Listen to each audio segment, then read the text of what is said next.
When Jesus came out of the grave, when he came up out of the tomb, the first conversation the Father had with him was, "Today I have brought you up. Today I've begotten you. Today I brought you out of the grave." Jesus said, "Father, into thy hands I commit my spirit." He didn't die as the Son of God. He died as a substitute for you. The Son of God took the form of man and died as a sinner. Sin was put on him. But since he had never sinned, it couldn't stay on him. And when he died, he came back out of the grave, having conquered sin. Death couldn't hold him, because death legally can come upon anyone who sinned. The wages of sin is death. What happens when you got a sinless man? This is the thing Satan never figured out. Satan never figured it out, and God says, aha, aha, aha. You didn't figure that one out, huh? So death couldn't hold Jesus, so he comes out of the grave. And because he came out of the grave, he has the authority to release from the consequence of sin everyone who identifies with him, so that he can come into them by the Ruach HaKodesh, the Holy Spirit. Give you a new spirit, born again. There's people watching me. Listen to me. I'm finding this out lately.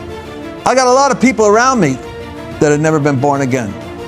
Big danger. If you've never had an encounter with Christ that captivates your heart, that makes you want to follow him more than anything else, you haven't met Jesus yet. You need to meet him. You need to do business with God. Eternity is a long time to think about a mistake. Well, Jesus is in the grave and he comes up, and the first thing the Father says, after he says, "Into thy hands I commit my spirit," he goes down, the Father brings him up, because death couldn't hold him. And the first thing that Jesus is told is, "From the Father, this day I've begotten you." And then, ask of me.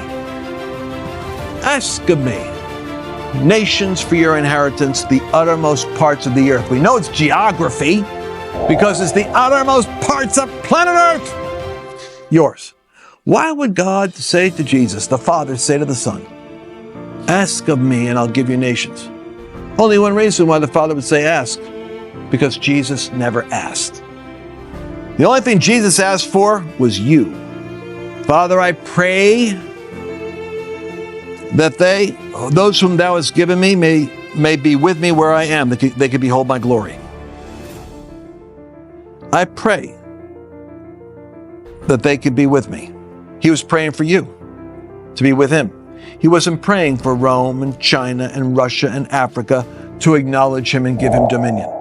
The Antichrist will take that deal. Jesus Christ told Satan, "No, I don't want the kingdoms of this world. I want to please my Father." That's why the Father's given him all the nations. Now I want you to see this. It's very important. Acts 13. I'm making a very bold declaration. I'm saying Psalm 2, where the Father says, "Ask for nations." I'm saying that it's the resurrection conversation. It's an interesting teaching. First conversation recorded in the Bible, hundreds of years before it happened. First conversation between the Father and the Son after his death. And nations are on the agenda. So Carl, I'm going to prove that this second Psalm 2 is tied into the resurrection. So go ahead and read verse 33. Acts 13:33. God hath fulfilled the same unto us their children, in that he hath raised up Jesus again. As it is also written in the second Psalm, "Thou art my son, this day I have begotten thee." And so God fulfilled this to his children. He raised up Jesus from the dead, just as the second Psalm says, "Thou art my son, today I've begotten you." And as concerning he raised up Jesus from the dead, now no more to return to corruption, he says, "I will give you the sure mercies of David," Isaiah 55 verse 3. And why is this important? Because Psalm 2 therefore becomes the resurrection psalm. So let's go to Psalm 2. I want you to see it, because there's more to this. This is why you want to go to lancewallnut.com/endgame. lancewallnut.com for your gift of any amount. You can have the whole teaching. Or call for prayer, 1-800-910-6349. This is crazy. All right, watch this. Why do the heathen rage and the people imagine a vain thing? This is talking about, I believe, it was Herod and Pontius Pilate when they came together in order to crucify Jesus. It was fulfilled there, but it's going to have a secondary fulfillment. Why will it be a secondary fulfillment? Because in the last days, there's going to be a federation of kings and rulers that are coming against Christ and against his people. Why? Because they're putting a hindrance on their global agenda.